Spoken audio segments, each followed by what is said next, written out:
어머님 생신 축하드려요. 며느리가 문을 열고 들어서는 순간 싸늘한 기운이 목덜미를 스쳤다. 연인생, 이런 생일 선물은 난생 처음이었다. 어머님, 오는 길에 생각나서요. 평소에 단 거 좋아하시잖아요. 목 칼칼하실 때 드시라고. 며느리는 며칠을 고심한 듯 정성스레 포장된 봉지를 내밀었다. 봉지는 깃털처럼 가벼웠다. 다이소에서 파는 원짜리 목캔디 한 봉지. 담담하게 받아드는 나를 보며 며느리는 안도하는 듯 희미하게 미소 지었다. 문이 닫히고 가벼운 발걸음 소리가 복도를 울렸다. 큰 짐을 벗어던진 사람처럼 홀가분해 보였다. 침대 끝에 앉아 초라한 봉지를 뜯었다. 알록달록한 포장지에 싸구려 사탕들. 헛웃음이 터져 나왔다. 분노가 끓어올랐다. 손끝이 떨렸다. 사실 예상 못한 건 아니었다. 사흘 전 며느리가 다락방에서 먼지 덮인 상자들을 끌어내리며 물었다. 어머님, 이거 버리실 거예요. 남편의 골동품, 도자기, 족자, 그의 추억이 담긴 물건들이었다. 왜? 그걸 왜 건드려? 차가운 목소리가 튀어나갔다. 집이 너무 좁아요. 쓸데없는 것들 좀 정리하면 공간이 넓어질 것 같아서요. 며느리가 말했다. 쓸데없는 것들이라니. 그건 내 시아버지 유품이야. 함부로 건드리지 마. 나는 쏘아붙였다. 유품이라고 해도 년이 넘었잖아요. 솔직히 이런 걸로 집 채워놓으면 누가 살고 싶어 하겠어요. 며느리의 눈썹이 꿈틀거렸다. 나는 버럭 소리를 질렀다. 처분? 누가 처분한다고 그래? 내 집을. 며느리의 얼굴이 붉어졌다. 아니, 그게 아니라 언젠가는 정리를 해야 하잖아요. 내가 죽기를 기다리는 거니? 숨소리가 거칠어졌다. 어머님, 제가 그런 뜻이 아니에요. 며느리가 당황한 듯 말했다. 됐어. 나가. 며느리가 돌아서며 중얼거렸다. 아, 진짜 고집불통이네. 그날 저녁 아들이 들어오자 며느리는 울먹였다. 여보, 오늘 어머님이 저한테 너무 하셨어. 집 정리 좀 하자고 했더니 화를 내시면서 아들이 한숨을 쉬었다. 너도 참. 그건 건드리면 안 되지. 아버지 추억이 담긴 건데. 그래도 년이 넘었잖아. 언제까지 그렇게 모셔둘 거야? 우리도 우리 인생이 있는데. 그래도 엄마한테는 소중한 거야.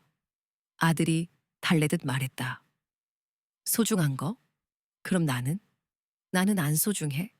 나는 매일 답답한 집에서 숨 막혀 죽겠는데. 며느리의 목소리가 높아졌다. 방문을 열고 나섰다. 시끄러워서 잠을 못 자겠구나. 아들이 놀라 일어섰다. 엄마, 안 주무셨어요? 그렇게 이 집이 싫으면 나가서 살아. 내가 붙잡은 적 없어. 나는 단호하게 말했다. 며느리가 입술을 깨물었다. 네, 알겠습니다. 조심할게요. 비꼬는 말투였다. 방으로 돌아와 생각했다. 사흘 전에 싸운 게 그렇게 기분 나빴니? 시어머니 생일 선물을 원짜리로 뜨다니. 나를 우습게 보는구나. 유품 정리하자고 혼냈다고 복수하는구나. 그럼 나도 똑같이 해주마. 차가운 분노가 뼛속까지 스며드는 듯 했다. 며느리에 대한 실망은 어전을 일이 아니었다. 년전 가을 아들이 결혼하겠다며 그녀를 데려왔을 때만 해도 기대가 컸다. 첫 만남은 종로의 한정식집이었다. 어머님, 안녕하세요? 진수 씨한테 많이 들었습니다. 단아한 얼굴, 차분한 목소리, 한복을 곱게 차려 입은 모습이 참했다. 아들의 눈빛이 그토록 반짝이는 건 처음 봤다. 우리 진수가 칭찬을 많이 했더라고요. 착하고 똑똑하다고. 나도 모르게 칭찬을 건넸다. 아이고, 과찬이세요. 저는 부족한 게 많은데 진수 씨가 잘 이끌어 주셔서 겸손하기까지 했다. 밥을 먹는 내내 내 수저 놓는 속도를 살피고 물 한 잔 따를 때도 내 잔부터 채웠다. 결혼식 날 남편이 살아있을 때 모아둔 금팔찌와 반지를 예물로 건넸다. 이건 우리 집안 대대로 물려주는 거야. 이제 네가 우리 집 며느리니까 네가 가지고 있다가 나중에 네 며느리한테 물려주렴. 어머님, 이렇게 귀한 걸 그녀의 눈가가 촉촉해졌다. 진심인지 연기인지 알 수 없었다. 우리 집 식구가 되어줘서 고맙다. 나는 따뜻하게 말했다. 제가 더 감사하죠. 잘 모시겠습니다. 어머님, 며느리는 공손하게 답했다. 잘 모시겠다는 말은 오래가지 못했다. 신혼여행에서 돌아온 지 한 달도 안 돼서 본색을 드러내기 시작했다. 어머님, 저 오늘 회식이 있어서 늦을 거예요. 퉁명스러운 목소리와 함께 문이 닫혔다. 내가 차려놓은 저녁상은 그대로 남았다. 갈비찜은 아들 것만 따로 담아 냉장고에 넣었다. 며느리의 뒷모습이 야속하게 느껴졌다. 처음엔 직장 생활이 힘들어서 그런가 싶었다. 대기업 다니느라 야근도 많고 스트레스도 받겠지 이해하려 애썼다. 하지만 주말에도 마찬가지였다. 어머님, 전 늦잠 좀 잘게요. 아침은 따로 차리지 마세요. 시가 넘어서야 일어나 핸드폰만 들여다봤다. 점심을 함께 먹자고 하면 배 안 고파요? 하고는 커피만 마셨다. 오후에는 친구를 만난다며 나가버렸다. 점점 더 멀어지는 느낌이었다. 어느 날 오후 부엌에서 미역국을 끓이고 있는데 안방 쪽에서 며느리의 목소리가 들려왔다. 창문이 열려 있었기 때문이다. 며느리는 누군가와 통화 중이었다. 언니, 나 진짜 못 살겠어. 심장이 쿵 내려앉았다. 무슨 일인가 싶어 국자를 든 차에 귀를 기울였다. 하루하루가 지옥이야. 시어머니 눈치 보면서 사는 게 얼마나 힘든지 몰라. 목소리가 점점 커졌다. 그래도 참는 이유가 뭔지 알아? 이 집이야. 강남층 단독주택의 상가 건물까지. 시세로 따지면 어마어마하거든. 숨소리가 거칠어졌다. 남편이 맨날 그래. 엄마 돌아가시면 다 내 몫이야. 라고. 외아들이니까 당연히 그렇겠지. 그런데 그게 언제야? 시어머니가 73인데 까지 사실 것 같아. 손에서 힘이 풀려 국자가 바닥으로 떨어졌다. 쨍! 하는 소리가 부엌에 울려 퍼졌다. 그 순간 며느리의 목소리가 멈췄다. 어머니, 아주 쌩쌩하시네요. 100살까지 사시겠어요?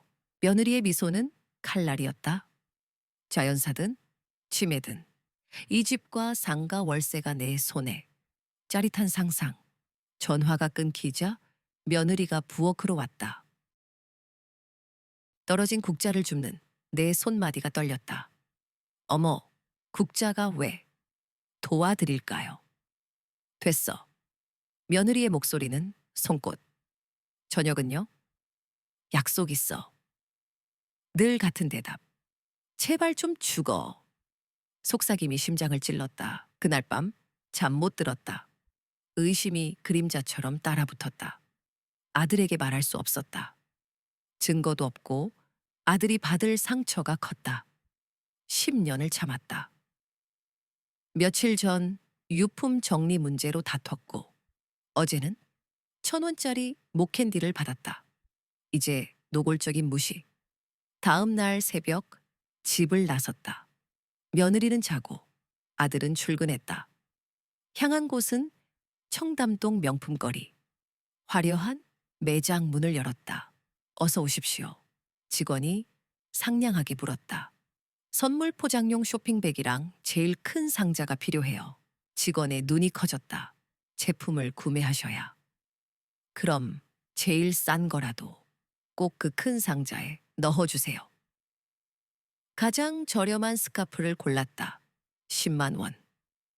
상자는 100만 원짜리 핸드백이 들어갈 만큼 컸으면 좋겠다고 신신당부했다. 손님, 너무 과한데요. 직원이 당황했다. 괜찮아요. 다른 선물도 넣을 거라서. 집에 돌아와 상자를 뜯었다. 스카프는 옷장 깊숙이 넣고 텅 빈 상자만 남았다. 남편 제사 때 쓰던 고급 명주 보자기를 꺼냈다. 먼지 한 톨 없이 다려 상자 안을 꼼꼼히 감쌌다. 극진한 정성처럼 보이도록. 보자기로 내용물을 감싸는 듯 연출하고 화려한 전통 매듭으로 단단히 묶었다. 촌스러운 금색 리본을 덧따라 포인트를 줬다. 겉만 번지르르 하고 속은 텅 빈 선물. 너희 부부 같구나. 사흘 뒤 사돈 칠순 잔치날. 아침부터 아들과 며느리가 분주했다. 며느리는 미용실에서 머리를 하고 새 원피스를 꺼내 입었다. 여보, 이 원피스 어때? 너무 튀나? 예뻐. 우리 엄마가 원래 화려한 거 좋아하잖아. 그때 내가 지팡이를 짚고 나왔다. 어딜 그렇게 서둘러 가니? 아들이 머뭇거렸다. 장모님, 칠순 잔치에 가요. 그래, 벌써 칠순이시구나. 나는 아무렇지 않은 척 말했다. 네. 엄마, 저희 다녀올게요. 며느리가 말을 가로챘다. 어머님, 냉장고에 반찬 넣어놨으니까 꼭 챙겨 드세요. 그래, 잘 다녀와. 나는 활짝 웃으며 대답했다. 두 사람이 나가자마자 옷장을 열었다. 곱게 다려놓은 한복을 꺼내 입고 진한 화장을 시작했다. 오늘은 특별한 날이니까 명품 쇼핑백을 들고 집을 나섰다. 택시를 잡아 탔다. 기사님, 호텔로 가주세요. 손님, 오늘 좋은 일 있으신가 봐요? 옷차림이 아주 멋지시네요. 기사가 웃으며 물었다. 사돈 칠순 잔치에 가는 길입니다. 아이고, 그럼 선물 제대로 준비하셨겠네요. 쇼핑백이 묵직한 게 아주 비싸 보이는구먼. 작은 정성일 뿐입니다. 나는 겸손하게 대답했다. 호텔 로비에서 엘리베이터를 기다리는데 며느리 쪽 친척으로 보이는 여자들이 옆에 있었다. 야, 너 오늘 선물 뭐 준비했어? 나는 그냥 현금 봉투. 요즘 누가 귀찮게 선물 사가냐? 그냥 현금이 최고지. 근데 쟤네 사돈 집에서는 아무도 안 온다던데. 글쎄, 지 애미가 따로 안 불렀나 보지. 둘이 사이가 엄청 안 좋은가 봐. 나는 코웃음을 쳤다. 사이가 안 좋은 게 아니라 며느리가 감히 나를 무시하는 거지. 드디어 뷔페홀 입구. 화려한 꽃 장식과 현수막으로 요란했다. 사람들은 방명록을 쓰느라 북적거렸다. 나는 당당하게 홀 안으로 걸어 들어갔다. 순간 홀 안이 조용해졌다. 모든 시선이 내 쇼핑백에 꽂혔다. 사돈이 달려왔다. 당황한 기색을 감추며 억지로 웃었다. 아이고, 사돈 어른. 어떻게 여기까지 오셨어요? 제가 워낙 정신이 없어서 깜빡하고 초대를 못 드렸는데 나도 웃으며 대꾸했다. 사돈 어른 칠순 잔치인데 제가 어떻게 안 올 수가 있겠어요. 사돈의 시선이 내 쇼핑백에 머물렀다. 탐욕스러운 눈빛. 뭘 이런 걸 다 그냥 작은 정성입니다. 어머나, 이렇게 큰 선물을 너무 부담스러운데요. 사돈은 감격한 듯 얼굴을 붉혔다. 하객들의 시선이 집중되었다. 사돈은 어깨를 으쓱이며 뿌듯한 표정을 지었다. 제가 잠시 테이블 위에 놓아둘게요. 나중에 다에게 돌아가셔서 편하게 여세요. 아니에요. 지금 여기서 열어봐도 괜찮은데. 내가 과장된 몸짓으로 말하자. 사돈이 손사래를 쳤다. 에이, 여기서 열기에는 너무 정신없잖아요. 집에서 천천히 보세요. 짐짓 아쉬워하면서도 고개를 끄덕였다. 알겠어요. 정말 감사해요. 바로 그때 며느리가 나를 발견했다. 두 눈을 동그랗게 떴다. 당황한 듯 원피스 자락만 만지작거렸다. 그리고는 어색하게 다가와 말을 걸었다. 어? 어머님, 어떻게 여기를 오셨어요? 응? 사돈어른 칠순인데 내가 빈손으로 올 수는 없잖아. 며느리의 시선이 쏜살같이 쇼핑백으로 향했다. 얼굴이 핏기 없이 하얗게 질렸다. 그건 응? 선물. 사돈어른 드리려고. 아들도 뛰어왔다. 엄마 어떻게 여기를 오셨어요? 혹시 초대장 보셨어요? 응, 내 방에 있길래 아들이 며느리를 흘겨봤다. 며느리는 시선을 회피했다. 엄마, 그게 저희가 초대를 안 드린 게 아니라 됐다. 변명은 듣고 싶지도 않아. 나는 밥만 얼른 먹고 갈 거다. 나는 단호하게 말했다. 나는 홀 구석에 있는 빈 테이블로 가서 굳은 얼굴로 자리를 잡았다. 혼자 조용히 음식을 담기 시작했다. 스테이크, 초밥, 파스타 등등. 맛없는 음식을 억지로 씹으면서 홀 안을 둘러봤다. 사돈은 하객들과 사진을 찍느라 정신이 없었다. 내가 준 그 커다란 선물 상자를 보물처럼 옆에 모셔둔 채로. 이거 사돈 집에서 주신 거예요? 정말 대단하시죠? 사돈은 자랑스러운 듯 어깨를 으쓱거렸다. 와, 진짜 크다. 도대체 뭐가 들었을까? 하객들은 궁금한 듯 수군거렸다. 나중에 집에 가서 열어볼 거예요. 너 너무 기대돼요. 사돈은 들뜬 표정으로 대답했다. 며느리는 불안한 표정으로 나를 힐끗거렸다. 가끔씩 다가와서 어색하게 물었다. 어머님, 혹시 더 필요하신 거 없으세요? 없다. 너는 가서 볼일 봐라. 나는 퉁명스럽게 대꾸했다. 그 선물 정말 비싼 거 사오신 거예요? 며느리가 조심스럽게 물었다. 궁금하니? 아니, 그게 아니라 어차피 집에 가서 어머님이 열어보시면 다 아시게 될 텐데. 며느리는 입술을 앙다물며 획 돌아섰다. 잠시 후 아들이 내 옆으로 와서 앉았다. 엄마, 정말 죄송해요. 제가 미리 엄마한테 말씀드렸어야 했는데. 아들은 풀이 죽은 목소리로 말했다. 그래, 네 아내가 싫다고 했겠지. 늙은 시어머니 데려가기는 창피하다고 생각했겠지. 나는 태연하게 말했다. 엄마 괜찮아요. 이제 익숙해요. 지난 10년 동안 계속 그래 왔으니까. 아들은 고개를 숙였다. 그래도 엄마가 좋은 선물 준비해 주셔서 정말 감사해요. 장모님이 엄청 좋아하시네요. 그래, 다행이네. 나는 속으로 비웃었다. 조금만 더 기다리면 그 좋아함이 곧 분노로 바뀌겠지. 드디어 케이크 커팅을 끝으로 칠순 잔치가 막바지에 접어들었다. 하객들은 하나둘씩 자리에서 일어섰다. 벌써 가시려고요? 사돈이 다가왔다. 며느리 결혼식, 그 축복이 채 가시지 않은 얼굴로. 좀 더 계시다 가세요. 나는 자리에서 일어섰다. 아니에요. 피곤해서 먼저 가볼게요. 오늘 와주셔서 정말 선물도 너무 과분해요. 별 말씀을요. 가족인데요.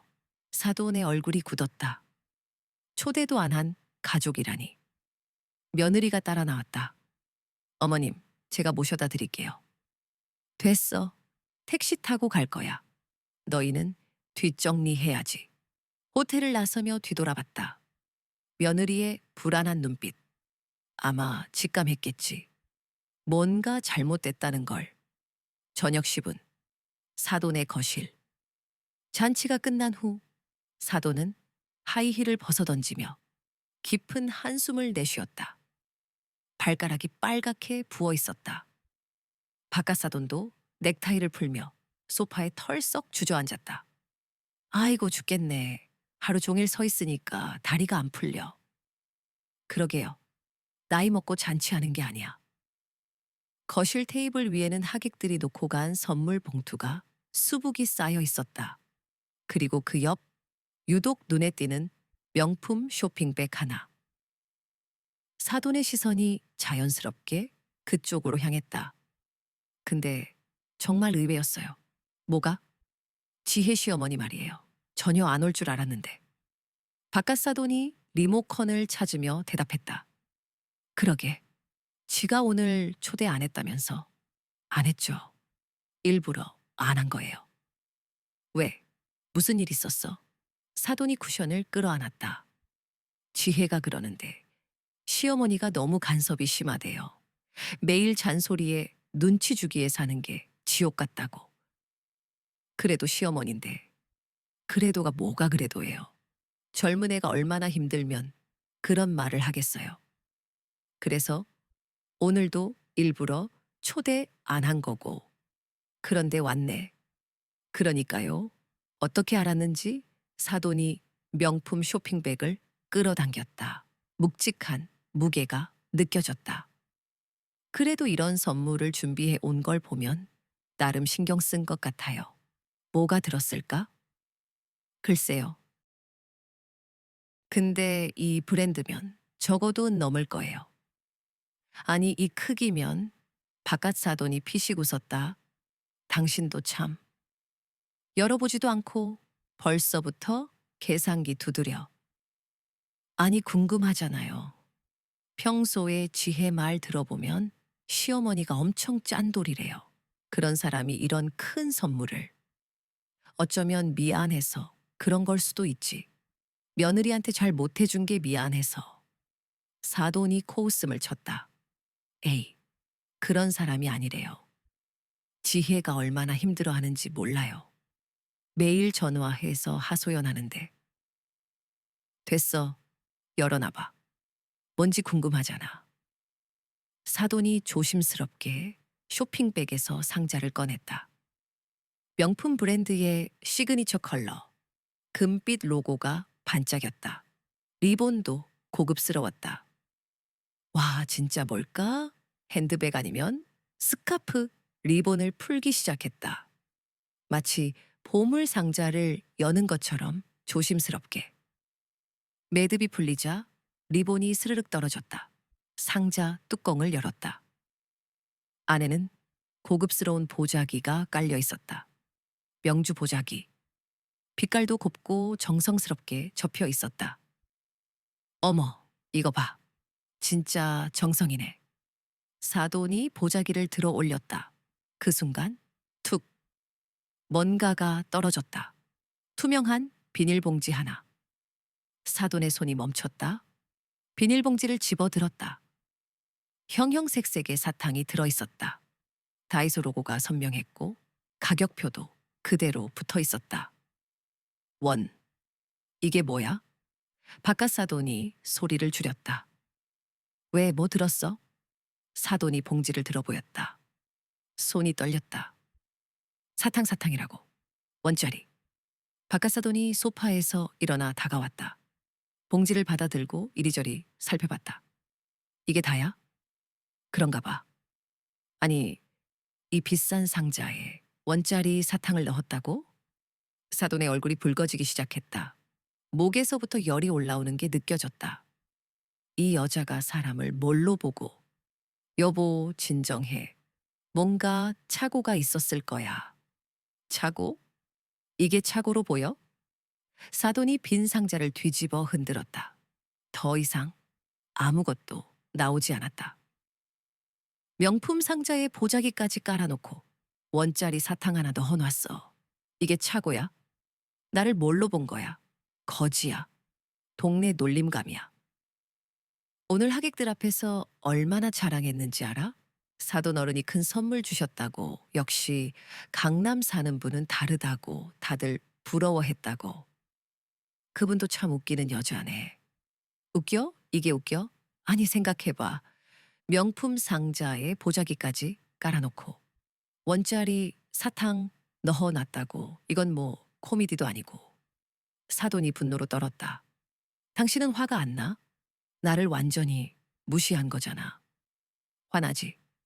근데 이런 걸로 속일 가치도 없어. 그냥 그 집 수준이 그런 거지. 바깥사돈이 기지개를 켜며 일어섰다. 나 먼저 씻고 올게. 땀이 찜찜해서. 어떻게 그렇게 태연해? 뭐, 어떻게 해? 이미 받은 건데 그냥 잊어버려. 바깥사돈이 욕실로 들어갔다. 샤워 소리가 들려왔다. 사돈은 홀로 남아 빈 상자를 노려봤다. 오늘 하객들 앞에서 얼마나 자랑했는데 다들 부러워했는데 분쯤 지났을까. 바깥사돈이 샤워를 마치고 나왔다.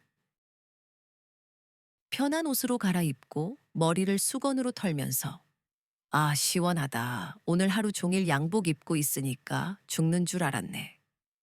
앞에 털썩 앉았다. 그러다 테이블 위에 사탕 봉지를 발견한다. 근데 이 사탕 먹어도 되는 거 맞지?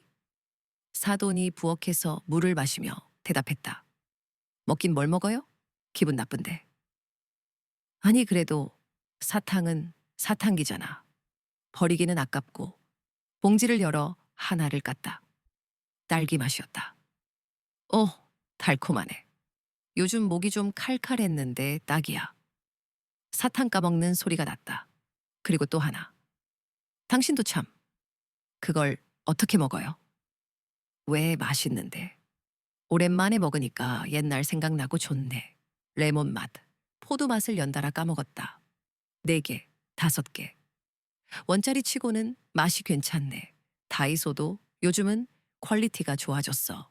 사돈이 한숨을 쉬었다. 당신은 진짜 아무것도 신경 안 쓰는구나. 신경 쓰면 뭐 해? 이미 일어난 일인데 차라리 이렇게 먹기라도 하지.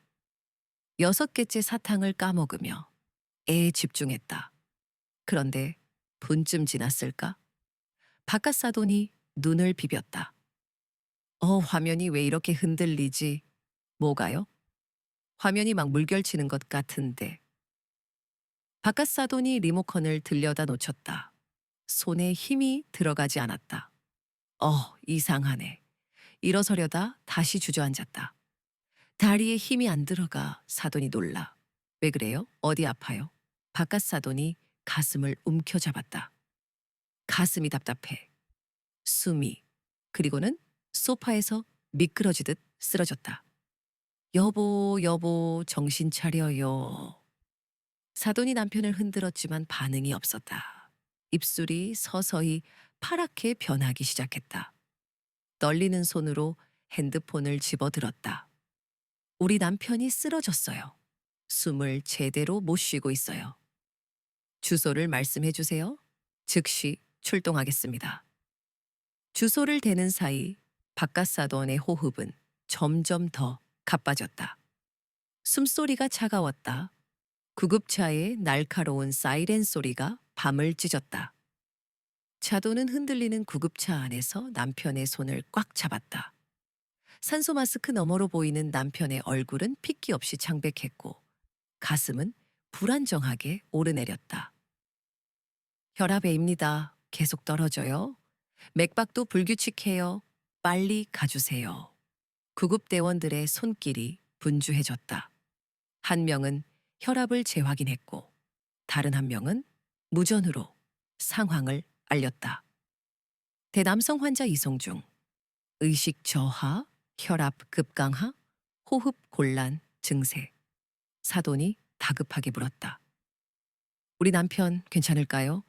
구급대원이 되물었다. 보호자분, 환자분이 오늘 뭘 드셨는지 기억나는 게 있으세요? 사돈은 기억을 더듬었다. 저녁은 뷔페에서 먹었고 집에 와서는 사탕. 사탕을 몇 개 먹었어요. 목캔디요. 보면서 5-6개 먹었을 거예요. 구급대원은 의아한 표정을 지었다. 사탕 때문에 이런 증상이 나타나긴 어려운데 혹시 평소에 드시는 약은요?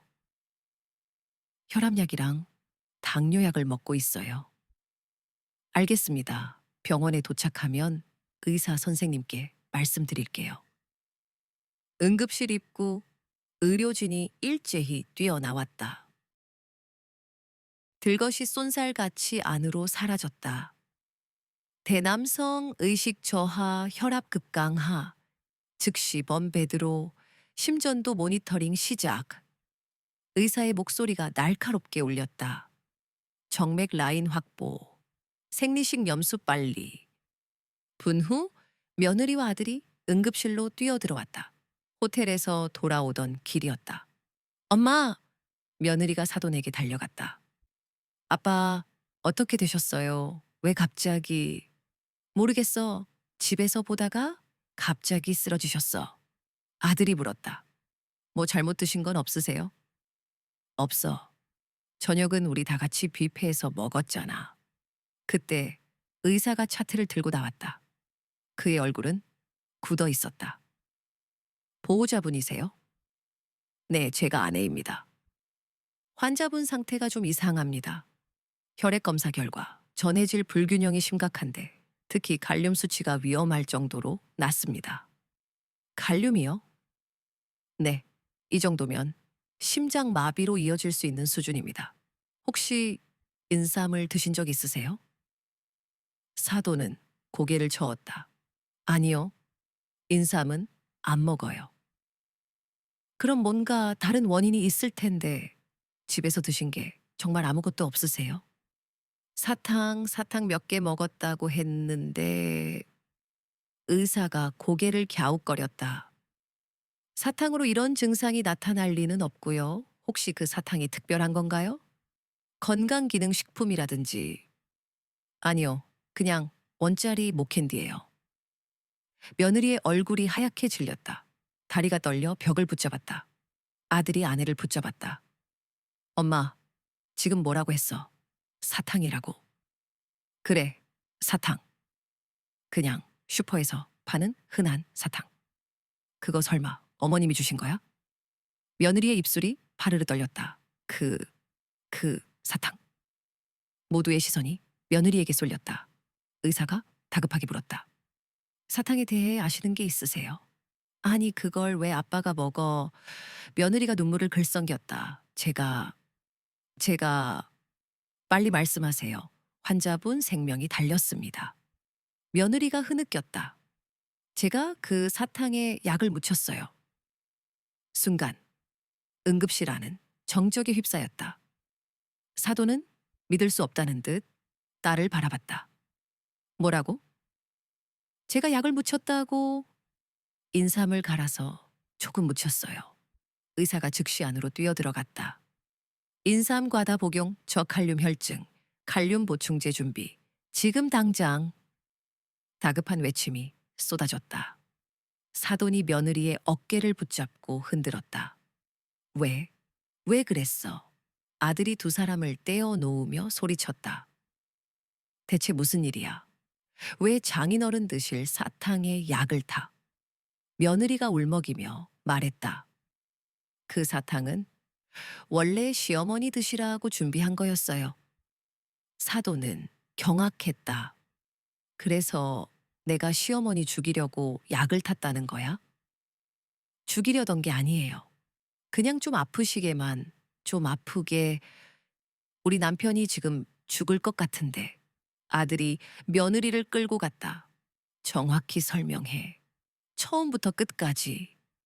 며느리는 흐느끼며 말했다. 며칠 전에 시어머니랑 크게 싸웠어. 시아버지 유품 정리하자고 했다가. 그래서 화가 나서 시어머니 생신 선물로 원짜리 사탕을 드렸어. 미쳤구나. 그런데 오늘 시어머니가 똑같이 엄마 칠순 선물로 원짜리 사탕을. 그럼 그냥 넘어가면 되잖아. 왜 약을 타? 며느리는 고개를 떨구었다. 시어머니가 너무 건강하셔서 이대로면 정말 100살까지 사실 것 같아서 죽이려고 한 게 아니라 그냥 병원에 좀 입원이라도 하시면 우리가 재산 정리를 좀. 아들의 손이 며느리의 뺨을 후려쳤다. 정신 차려. 돈이 그렇게 중요해. 사람 목숨보다. 당신이 맨날 그랬잖아. 엄마 돌아가시면 다 우리 거라고. 그게 엄마를 죽이라는 소리였어? 두 사람이 다투는 사이 응급실 문이 열렸다. 의사가 나왔다. 그의 표정은 조금 풀려 있었다. 일단 위기는 넘겼습니다. 사돈이 의사에게 달려갔다. 정말요? 우리 남편 괜찮은 거예요? 칼륨 보충하고 있고 심장 리듬도 안정되고 있습니다. 하지만 인삼 성분이 꽤 많이 검출됐습니다. 보통 사람이었으면 정말 위험할 뻔했어요. 다행히 환자분이 평소에 건강하셔서. 의사가 며느리를 쏘아봤다. 정확히 어떤 약을 얼마나 넣으신 거예요. 며느리는 머뭇거렸다. 한 알 정도 갈아서. 한 알이요? 이 정도 반응이면 더 들어간 것 같은데. 두, 두 알이었나? 아들이 폭발했다. 두 알? 너 지금 정신이 있어? 없어? 여보, 여보는 무슨 여보야? 너 정말 뻔뻔하다. 두 알이었나? 그것도 지금 정확히 기억 못해? 아들의 목소리가 커졌다. 내가 너를 이렇게 몰랐어. 내가 그런 사람이었어. 돈이 그렇게 좋아. 우리 엄마 재산이 그렇게 탐났어. 그게 아니라, 그게 아니라고? 그럼 뭔데? 우리 엄마가 그 사탕 먹었으면 어떻게 됐는지 알아? 아들이 며느리의 어깨를 잡고 흔들었다. 우리 엄마가 쓰러졌을 거야. 아니, 죽었을 수도 있어. 죽이려던 건 아니라고. 그리고 너 뭐 했겠어? 모른 척 했겠지. 어머? 어머님이 왜 그러시지? 하면서 연기했겠지. 며느리는 아무 말도 하지 못했다. 아들은 코웃음을 쳤다. 지금도 장인어른이 쓰러지니까 어쩔 수 없이 실토한 거잖아. 안 그랬으면 끝까지 입 다물고 있었을 거 아니야. 대답해. 우리 엄마가 쓰러졌으면 내가 약 탄 거 말했을 거야. 안 했을 거야. 며느리는 고개를 숙였다. 아들은 주먹을 꽉 쥐었다. 내가 사람이냐? 어떻게 그런 생각을 할 수가 있어? 아들이 사돈에게 말했다. 장모님, 이제 아시겠어요? 이 여자가 얼마나 무서운 인간인지. 그의 손끝이 떨렸다. 미안. 그걸로 끝이야? 며느리의 울음이 터졌다. 아들은 주먹으로 벽을 쳤다. 내가 바보였어. 핸드폰을 확인하니 아들의 문자가 와 있었다. 엄마, 장인어른이 응급실에 계세요. 와, 주실 수 있으세요? 불안감이 엄습했다. 택시 안에서 손끝이 떨렸다. 병원 복도, 응급실 쪽에서 격앙된 목소리가 들려왔다. 이뇨제를 갈아서 넣었다고요? 의사의 목소리는 날카로웠다. 시어머니가 드실 거였어요. 숨이 멎었다. 손이 입을 막았다. 뭐라고? 세상이 핑 돌았다. 다리가 후들거려 벽을 붙잡았다. 미쳤어? 내가 우리 엄마를 죽이려고 했다고. 아들의 절규가 응급실을 흔들었다. 지희야, 내가 어떻게 해? 사돈의 울부짖음이 섞여 들렸다. 다시 입을 막았다. 단순한 사탕이 아니었다. 저 아이가 무슨 짓을 한 거지? 1,000원짜리 사탕 복수에 독을 탔다니. 심장이 내려앉았다. 며느리의 싸늘한 태도, 불편한 시선이 이제야 이해됐다. 처음부터 내 재산을 탐냈던 걸까? 내가 사람이냐? 아들의 외침이 복도를 채웠다. 떨리는 다리를 움직여 응급실 문으로 향했다. 자동 문이 열리자 에어컨 바람이 얼굴을 스쳤다. 엄마, 아들이 달려와 붙잡았다. 창백한 얼굴, 핏발 선 눈. 무슨 일이야? 장인어른이 갑자기 쓰러지셨어. 왜? 아들은 머뭇거렸다. 며느리는 고개를 숙인 채 떨고 있었다. 설명해. 왜 쓰러지신 거야? 대답 안 해? 의사랑 얘기하는 거 다 들었어. 나를 죽이려고 했구나. 며느리가 작은 목소리로 답했다. 죽이려던 건 아니에요. 그냥 좀 아프시라고. 아프게 해서 뭘 하려고. 며느리는 입을 다물었다. 아들이 며느리의 팔을 잡고 흔들었다. 대답해. 우리 엄마 아프게 해서 뭘 하려고 했냐고. 나는 핸드폰을 꺼내 들었다. 지금 당장 경찰 부르겠다. 아들이 팔을 붙잡았다. 엄마 잠깐만. 뭘 잠깐만이야? 이건 중범죄야. 그래도 가족인데. 가족? 나를 죽이려 한 사람이 가족이야. 전화번호를 누르려는 순간 사돈이 다가와 애원했다. 사돈 어른, 제발 저희가 알아서 처리할게요. 딸을 감싸 안고 울먹였다. 체면 때문에 덮으려는 속셈이겠지. 이건 체면으로 덮을 일이 아니에요. 나는 통화 버튼을 눌렀다. 경찰입니다. 무엇을 도와드릴까요? 신고할 일이 있습니다. 여기는 병원 응급실입니다. 며느리가 저를 죽이려고 사탕에 약을 탔는데 다른 사람이 그걸 먹고 이뇨제를 과다 복용했어요. 지금 즉시 경찰을 출동시키겠습니다. 피해자분 상태는 어떻습니까? 응급처치를 받고 있습니다. 가해자는 아직 현장에 있습니다. 며느리가 무릎을 꿇었다. 어머님, 제발 한 번만 용서해 주세요. 전화를 끊지 않은 채 꿇어 앉은 며느리를 내려다보았다. 용서? 네 계획대로 됐다면 지금 저 안에 누워 있는 건 나였을 거야. 정말 죽이려던 건 아니에요. 그래? 그럼 경찰에 가서 그렇게 설명해봐. 나는 전화를 끊었다. 사돈은 눈물 범벅이 된 얼굴로 애원했다. 사돈 어른, 우리 딸이 정말 큰 잘못을 저질렀어요. 하지만 제발 딱 한 번만 용서해 주세요. 사돈 어른도 딸이 있으시잖아요. 만약 누군가 사돈 어른의 딸을 죽이려 했다면 사돈 어른께서는 그 사람을 용서하실 수 있으시겠어요? 경찰들이 응급실 안으로 들어왔다. 신고하신 분이 누구십니까? 나는 손을 들었다. 경찰은 내게 상황 설명을 요구했다. 나는 처음부터 끝까지 설명했다. 경찰은 며느리에게 말했다. 함께 경찰서에 가서 조사받으셔야겠습니다. 동행해 주시겠습니까? 지금 당장이요? 네. 만약 거부하신다면 체포영장을 청구할 수밖에 없습니다. 며느리는 겁에 질려 주저앉았다. 안 돼. 이럴 수는 없어. 사돈의 남동생으로 보이는 중년 남자가 나섰다. 잠깐만요. 혹시 우리가 합의를 보면 안 될까요? 경찰은 고개를 저었다. 미수 사건은 반의사 불벌죄에 해당하지 않습니다. 설령 고소를 취하하신다 해도 검찰에서 기소를 결정할 수 있습니다.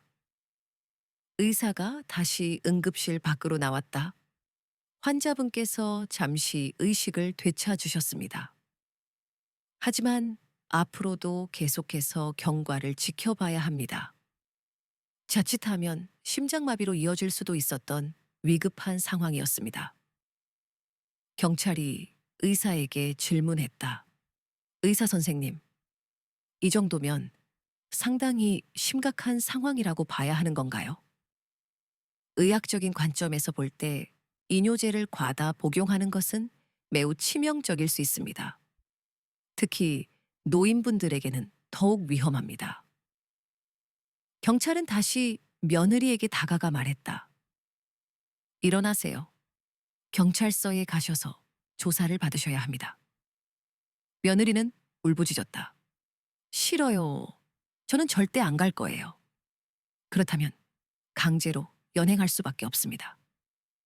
경찰이 며느리의 팔을 잡으려는 순간 사돈이 막아섰다. 안 돼요. 우리 딸을 데려가지 마세요. 어머님, 제발 비켜주세요. 제가 대신 벌을 받을게요. 그건 불가능합니다. 혼란스러운 상황 속에서 며느리는 마지막 희망을 붙잡듯 나를 붙잡고 늘어졌다. 어머님, 정말 저를 이렇게까지 하실 거예요? 저를 감옥에 보내실 건가요? 그건 네가 스스로 선택한 결과야. 네가 나를 죽이려고 마음먹었을 때부터 이미 결정된 일이었어. 제발 한 번만, 정말 딱 한 번만 저를 용서해 주세요. 용서는 네가 용서받을 자격이 있을 때 비로소 의미가 있는 거야. 경찰은 며느리를 억지로 일으켜 세웠다. 이제 가시죠. 며느리는 끌려가면서 마지막으로 아들을 바라보았다. 여보, 나 이제 어떡해? 아들은 괴로운 듯 고개를 돌려 외면했다. 여보, 며느리의 절규가 복도에 울려 퍼졌다. 경찰이 며느리를 데리고 응급실을 나간 후 그 공간은 침묵에 잠겼다. 사도는 바닥에 주저앉아 흐느꼈다. 우리 딸이, 우리 딸이 이제 어떻게 되는 거야? 아들은 충격에 빠진 듯 아무 말도 하지 못했다. 나는 자리에서 일어섰다. 저는 이제 가봐야겠어요. 사도는 원망스러운 눈빛으로 나를 바라보며 말했다. 사돈 어른께서는 정말 너무나도 냉정하시군요. 냉정한 사람은 따님이시겠죠. 시어머니를 독살하려 했으니. 그래도, 그래도 이렇게까지 하실 필요는 없었잖아요. 이 모든 것은 따님이 스스로 뿌린 씨앗입니다. 이제 그 씨앗에서 자라난 열매를 거둬야 할 때가 온 것뿐입니다. 나는 무거운 마음으로 병원을 나섰다. 새벽 공기는 차가웠지만 내 마음은 후련했다. 여보, 이제 모든 게 끝났어요. 독을 품은 사람은 결국 자기가 품은 독에 중독되는 법이죠. 택시를 잡아타고 집으로 향했다. 동이 트기 시작했다. 새로운 아침이 밝아오고 있었다. 그거 먹지 마. 뭐요? 하얀 거 며느리가 넣었어. 심장이 쿵 내려앉았다. 언제 봤는데요? 절대 말하면 안 돼. 문 여사의 떨리는 목소리가 귓가에 박혔다. 새벽 4시 차가운 손이 이불을 움켜쥐던 그 감촉이 아직도 생생하다. 치매 노인의 헛소리라고 넘기기엔 그 눈빛이 너무 맑았다. 며느리가 그랬어. 문 여사의 쉰 목소리가 새벽 정적을 찢었다. 말하면 큰일 난다고. 왜 하필 그 순간 잊었던 기억들이 파도처럼 밀려왔을까? 죽을 삼킬 때마다 느껴지던 역한 쓴맛. 이유 없이 덮쳐오던 현기증. 조각난 퍼즐이 맞춰지듯 모든 것이 선명해졌다. 딸 하나, 아들 하나를 두었다. 아들은 어려서부터 꼼꼼하고 배려심 깊었다. 남편 사후 집과 상가를 정리하니 억이 남았다. 노후를 보내기엔 충분한 돈이었다. 아들과 며느리는 그 사실을 알고 있었다. 어떻게 알았을까? 남편 장례 후 통장을 정리할 때 며느리가 곁눈질로 슬쩍 봤을지도 모른다. 명절날 며느리가 식탁에서 조심스럽게 입을 열었다. 어머님, 혹시 앞으로 재산 계획은 어떻게 생각하세요? 젓가락을 내려놓았다. 네가 상관할 바 아니다. 아니, 저는 혹시 미리 준비하실 게 있으면 말씀하시라고. 미리 준비할 것도 너한테 얘기할 것도 없다. 단호하게 잘라 말했다. 아들은 머쓱하게 웃으며 황급히 화제를 돌렸다. 그 후로 며느리는 내 앞에서 돈 얘기를 꺼내지 않았다. 적어도 겉으로는. 처음엔 가벼운 기침이었다. 몸살 기운도 있었지만 며칠 쉬면 괜찮아질 줄 알았다. 하지만 열은 떨어지지 않고 숨은 점점 가빠졌다. 밤에는 기침 때문에 잠을 제대로 이룰 수 없었다.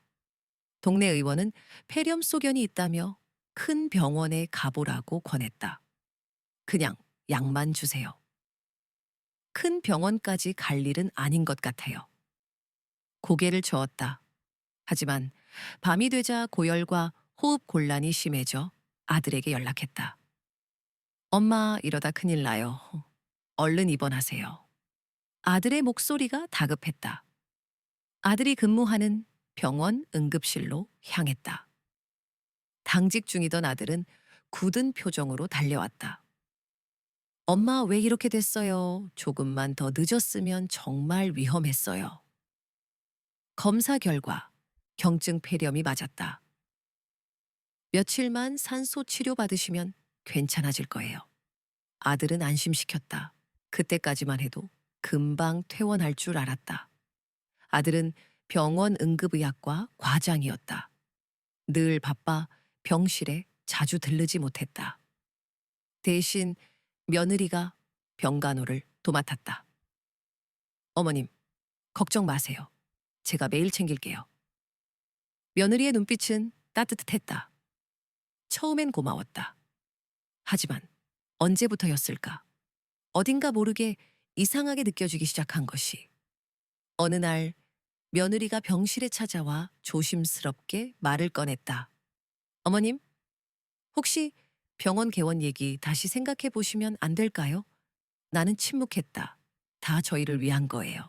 어차피 언젠가는 저희한테 물려주실 돈이잖아요. 지금 주시면 훨씬 수월하게 시작할 수 있어요. 어머님도 아들이 자기 병원 가지는 거 보고 싶으시죠? 며느리의 목소리가 점점 낮아졌다. 저희가 이 기회를 놓치면 다시는 못할 수도 있어요. 고개를 저었다. 안 된다. 그 순간 며느리의 얼굴에서 희미한 미소가 스르륵 사라졌다. 그날 이후로 며느리는 개원 이야기를 다시는 꺼내지 않았다. 어머님, 오늘도 이거 좀 드셔야 해요. 문이 열리고 며느리가 들어왔다. 하얀 죽이 담긴 사발이 식판 위에 놓였다.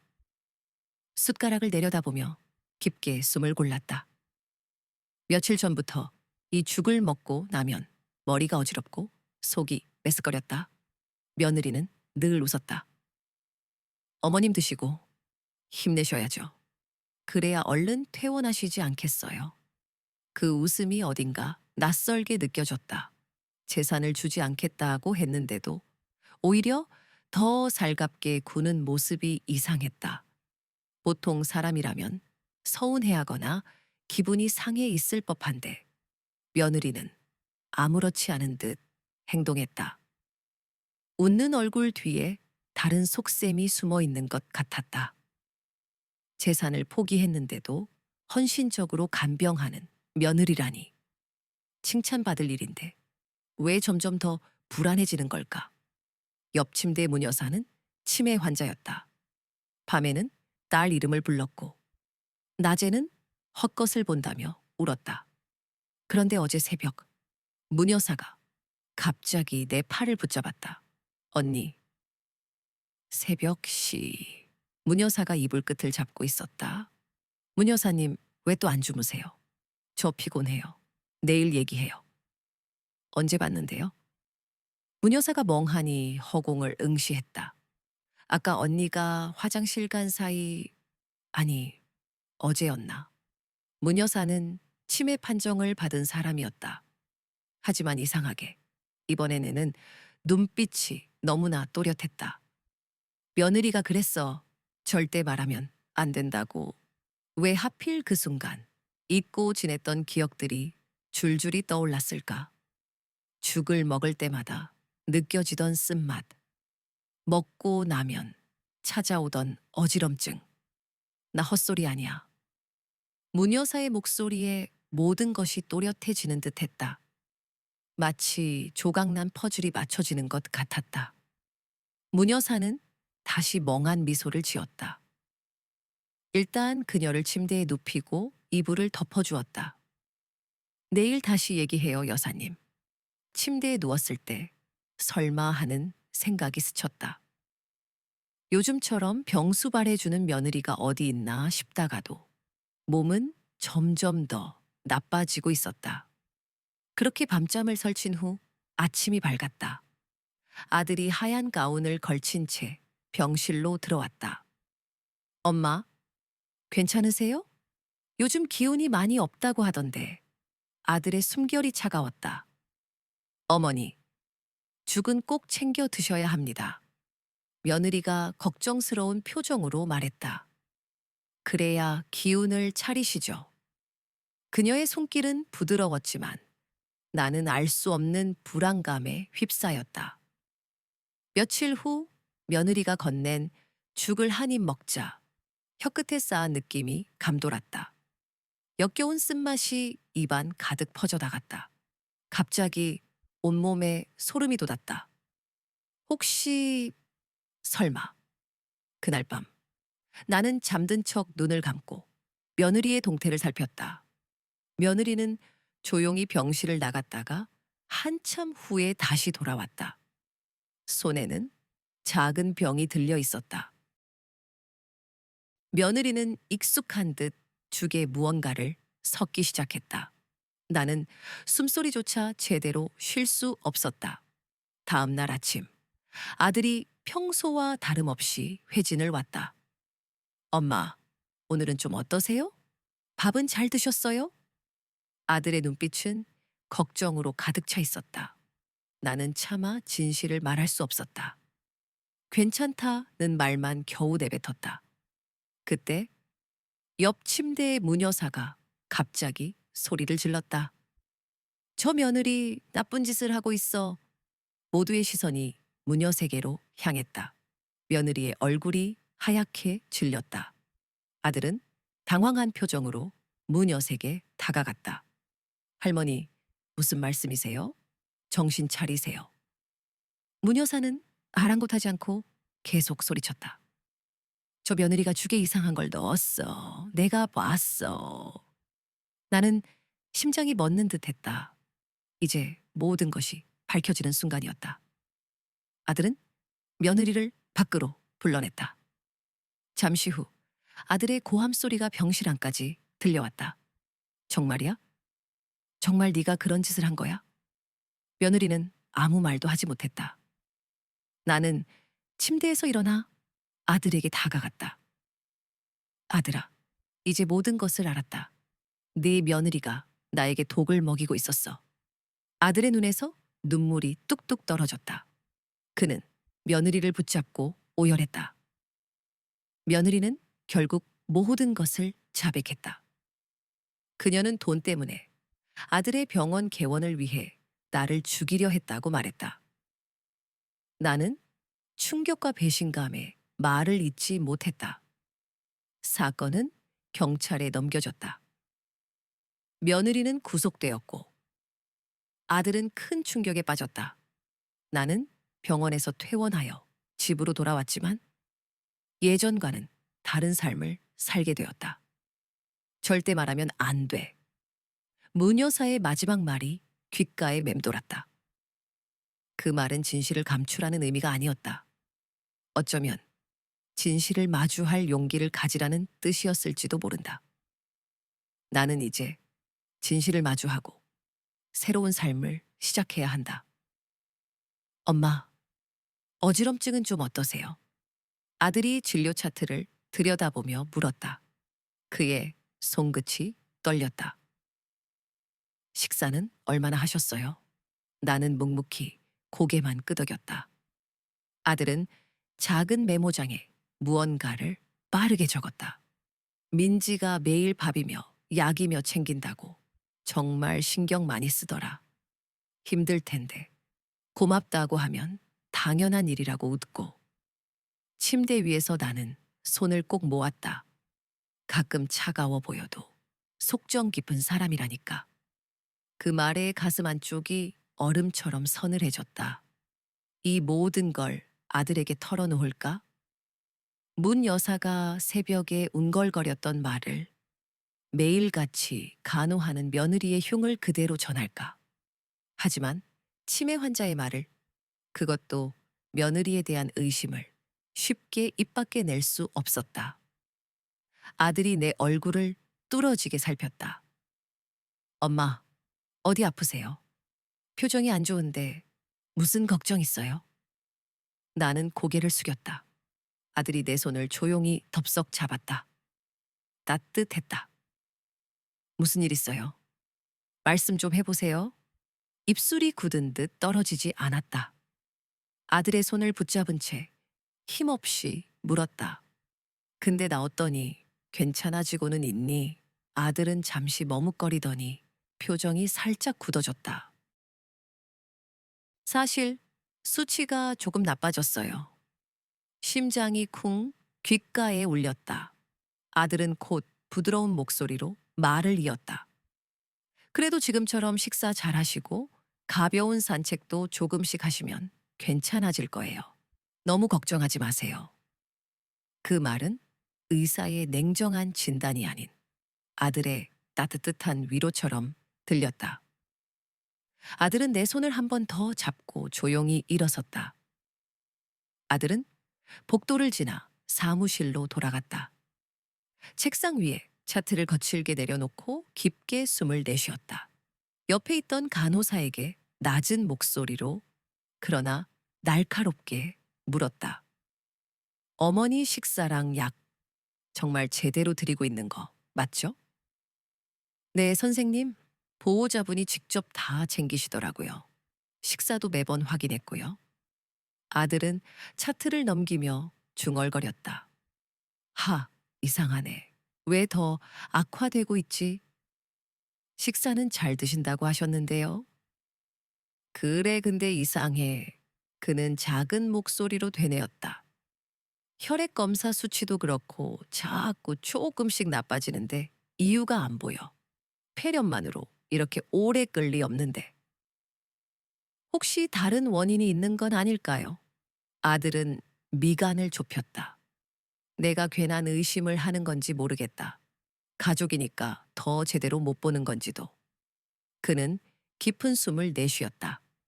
그래도 혹시 모르니까 이번 검사 결과는 조금 더 면밀히 살펴보자. 네, 선생님. 아들은 한참 동안 말이 없었다. 그의 눈빛이 혼란스러웠다. 병실에 남은 나는 혼자서라도 증거를 잡아야겠다는 생각에 사로잡혔다. 복도 불빛이 희미하게 깜빡이는 밤, 싸늘한 기운이 감돌았다. 조심스럽게 몸을 일으켜 문 여사가 누운 쪽으로 다가갔다. 그녀는 고요하게 숨을 쉬고 있었다. 떨리는 손으로 그녀의 어깨를 조심스럽게 흔들었다. 문 여사님, 여사님, 잠깐만 일어나 봐요. 문 여사가 더듬거리며 눈을 떴다. 왜? 왜 그래?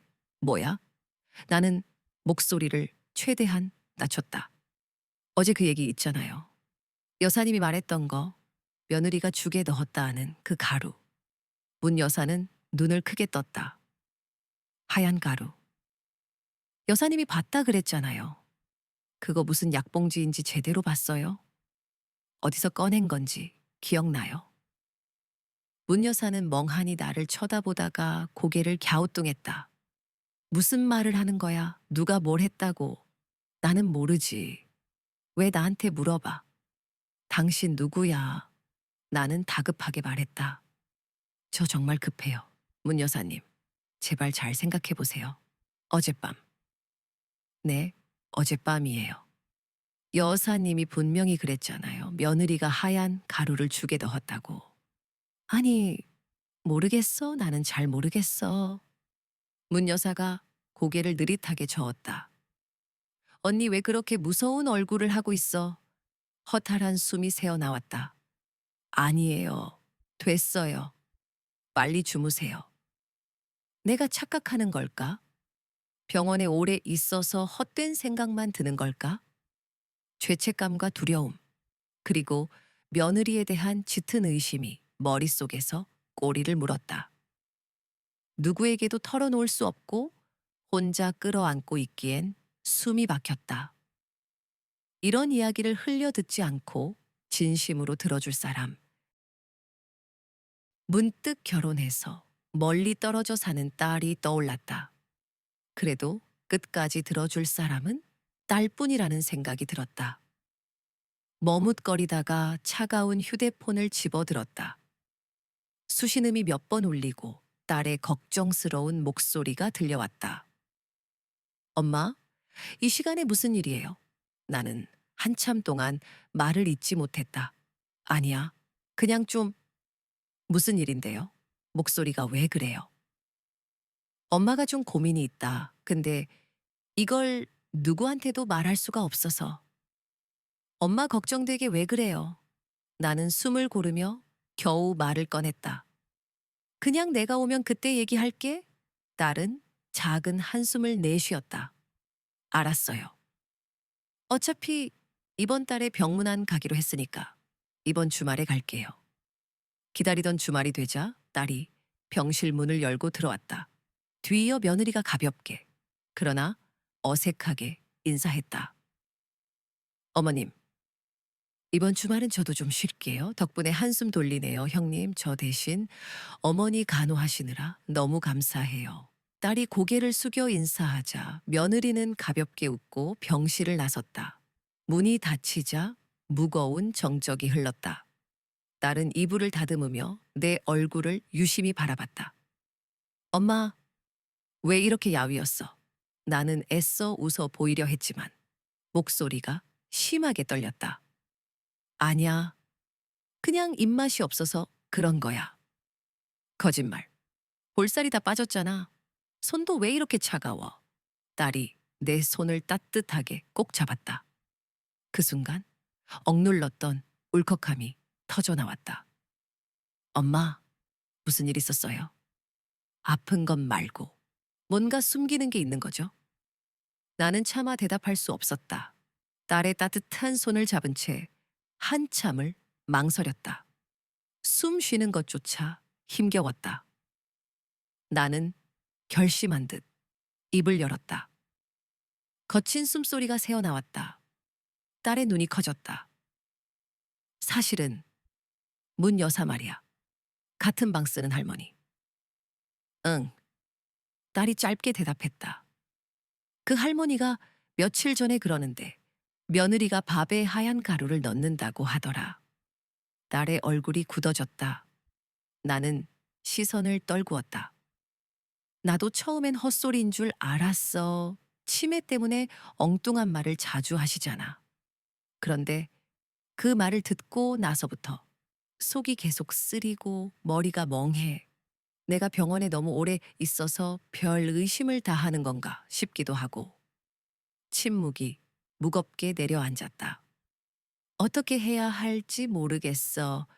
며느리가 매일 챙겨주는데 그게 고마운 건지 무서운 건지 손끝이 미세하게 떨렸다. 내가 너무 이상한 생각을 하는 거니? 딸은 말이 없었다. 내 손을 잡은 채 고개를 숙였다. 사실 나도 요 며칠 계속 이상한 꿈을 꿨어. 나는 고개를 들었다. 무슨 꿈? 아버지가 자꾸 식탁을 엎으시는 거야. 밥상을 다 엎어버리고 화를 내시는데 무슨 말씀인지 잘 안 들려. 딸의 목소리가 떨렸다. 딸이 고개를 들어 나를 똑바로 바라봤다. 그 눈빛은 이전과 달랐다. 단호함이 서려 있었다. 엄마 이럴 땐 그냥 넘어가는 게 더 위험할 수도 있어. 차라리 명확하게 하는 게 낫잖아. 명확하게. 나는 나지막이 되뇌었다. 응. 정말 그런 일이 없으면 없는 거고. 혹시라도 뭔가 있으면 증거라도 있어야지. 가슴 한편으로는 딸이 이런 일까지 해야 한다는 사실에 미안했고, 다른 한편으로는 정말 그런 일이 벌어지고 있다면 어떻게 해야 할지 두려웠다. 어떻게 알아보겠다는 거니? 소형 카메라를 몇 개 달게. 요즘 정말 작아서 눈에 잘 안 띄어. 그리고 시간 자동으로 녹음되는 녹음기도 침대 옆에 숨겨서 붙여놓을게. 녹음기까지. 나는 놀라 되물었다. 딸은 고개를 끄덕였다. 그래야 확실해. 혹시라도 누가 들어와서 무슨 말을 하는지, 어떤 행동을 하는지 빠짐없이 기록할 수 있으니까. 딸의 말을 들으니 가슴이 답답해졌다. 정말 그런 일이 일어나고 있다면 나는 그동안 얼마나 위험한 상황에 놓여 있었던 걸까? 하지만 만약 내가 잘못 생각하고 있는 거라면 며느리에게 너무 큰 상처를 주는 일이 될 수도 있었다. 정말, 정말. 그렇게 해야 할까? 내 목소리가 불안하게 떨렸다. 딸이 내 손을 살며시 덮었다. 따뜻한 온기가 전해졌다. 엄마, 우리가 틀렸으면 틀린 거야. 그럼 아무도 모르게 조용히 치워버리면 되고. 하지만 만약 정말 뭔가 있다면? 엄마, 목숨이 걸린 일이잖아. 딸의 말에 나는 깊은 한숨을 내쉬며 천천히 고개를 끄덕였다. 차가운 숨결이 입가를 스쳤다. 다음 날 아침 일찍 딸이 나갔다. 2시간쯤 지나서 딸이 돌아왔다. 손에는 검은색 쇼핑백이 들려 있었다. 딸은 병실 문을 조심스럽게 닫고 복도에 누가 있는지 확인했다.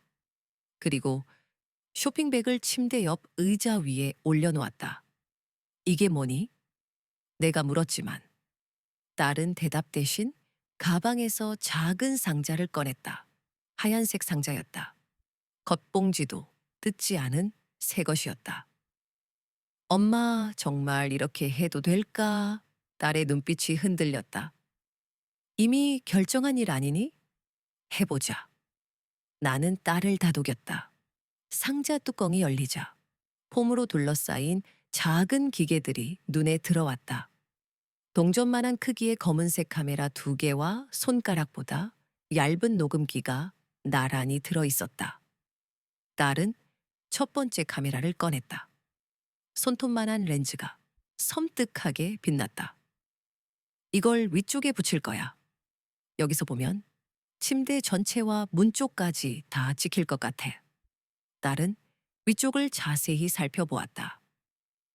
먼지가 쌓인 틈새와 전선이 지나가는 부분을 꼼꼼히 확인했다. 여기다 붙이면 절대 눈에 안 띌 거야. 딸의 손이 미세하게 떨리고 있었다. 나와 같은 불안감을 느끼고 있는 것이 분명했다. 딸칵. 작은 소리와 함께 카메라가 제자리를 찾았다. 검은색과 거의 구분이 안 될 정도로 자연스럽게 숨어 있었다.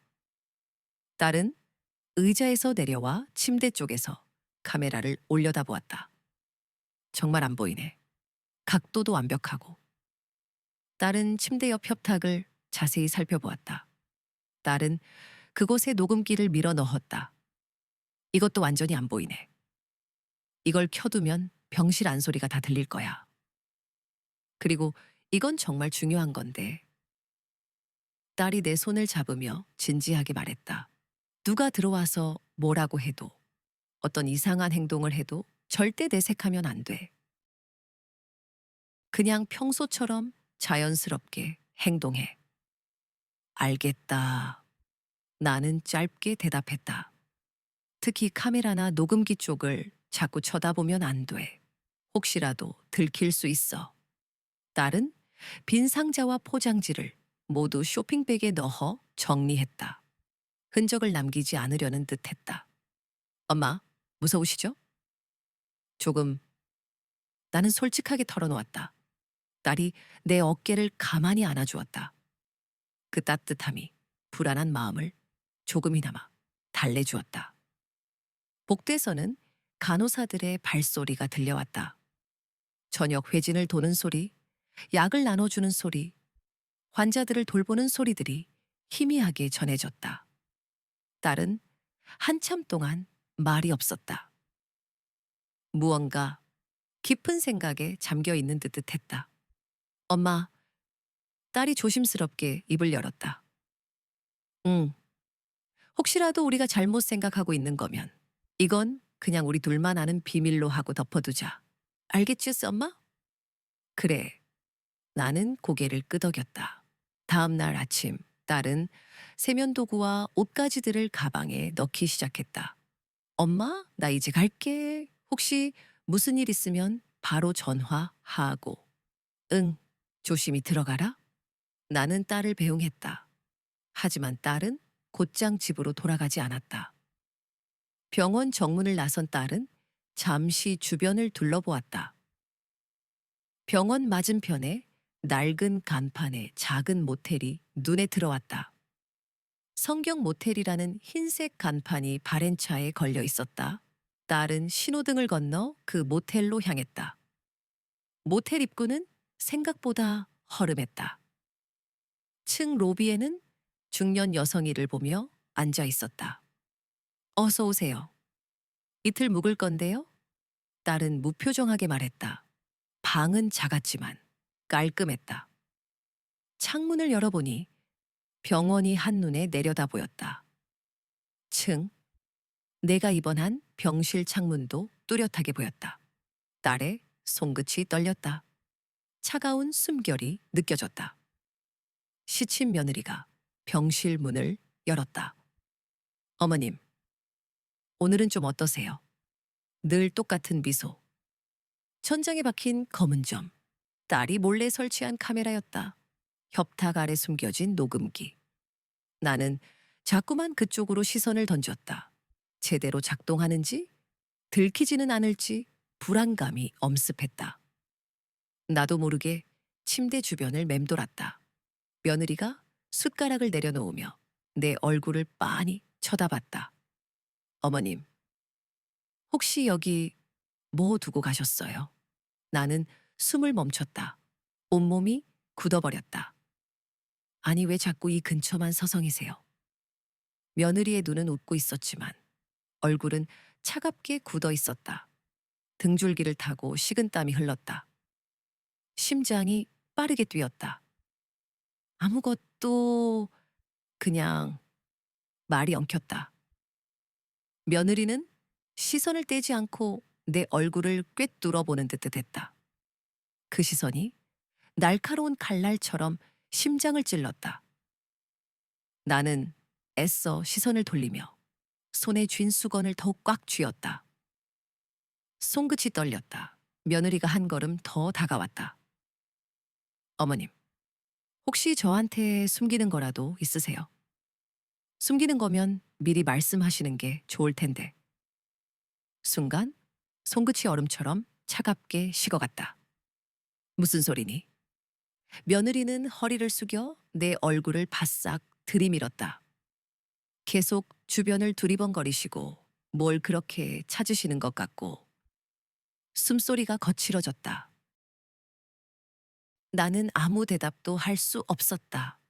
누가 봐도 너무 수상하잖아요? 며느리가 나지막이 속삭였다. 어머님이 이러시면 제가 너무 서운해요. 며느리의 손에 들린 죽 그릇이 미세하게 흔들렸다. 제가 얼마나 정성껏 어머님을 돌봐드리고 있는데. 그때 며느리가 아주 천천히 고개를 기울였다. 혹시 누가 어머님께 이상한 소리라도 한 거예요? 온몸이 떨리기 시작했다. 숨을 쉴 수가 없었다. 아무것도 아니란다.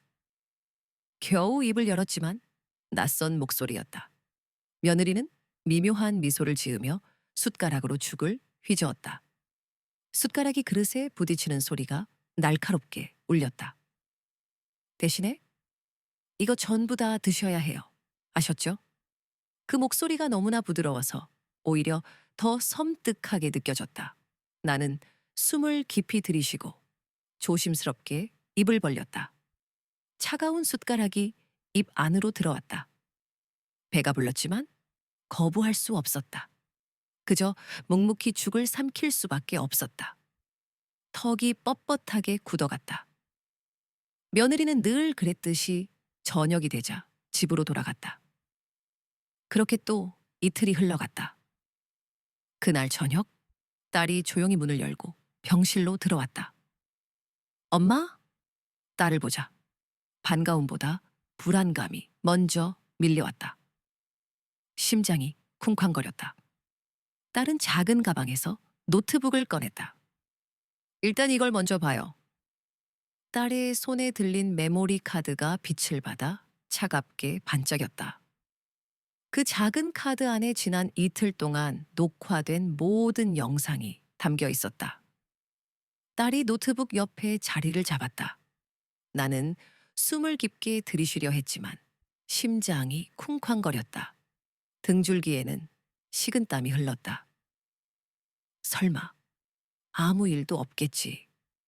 나도 모르게 중얼거렸다. 딸이 키보드를 눌러 노트북 화면을 켰다. 마음 단단히 먹어야 해요. 딸의 눈빛이 흔들렸다.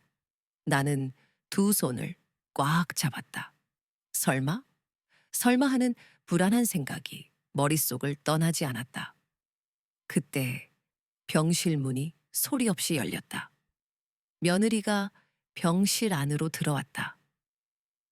딸과 나는 아무 말 없이 노트북 화면에 시선을 고정했다. 며느리는 재빨리 주변을 둘러봤다. 누가 보고 있지는 않은지, 문은 제대로 닫혀 있는지 확인하는 듯 했다. 그러고는 주머니에 손을 집어넣었다. 투명한 비닐봉투 안에 하얀 가루가 들어 있었다. 설탕 같기도 하고 소금 같기도 했다. 하지만 분명한 것은 그 하얀 가루가 하얀 죽 위에 뿌려지는 모습이 노트북 화면에 선명하게 잡혔다는 것이다. 한 숟가락, 두 숟가락. 생각보다 많은 양이었다.